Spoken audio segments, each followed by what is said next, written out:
Hello friends, আজকে chicken কোরমার recipe share করব। Chicken korma বানানোর জন্য প্রথমে কড়াইতে সাদা তেল আর ঘি গরম করে তাতে দিয়ে দেব তেজপাতা, এলাচ, দারচিনি আর গোটা গোলমরিচ। তার মধ্যে দিয়ে দেব নুন হলুদ দিয়ে মেখে রাখা চিকেন।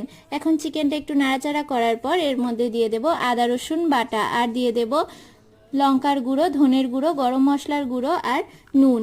এখন মশলাটা একটু কষে নেব। কষে নেওয়ার পরে এর মধ্যে দিয়ে দেব টক দই আর কাজু বাটা।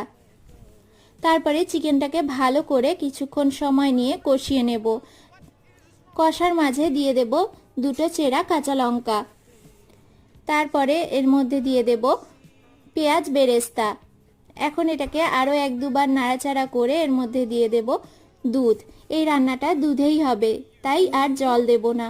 তারপরে সব শেষে হয়ে আসলে কেওড়া জল দিয়ে নেড়েচেড়ে নামিয়ে নিলেই রেডি চিকেন কোরমা।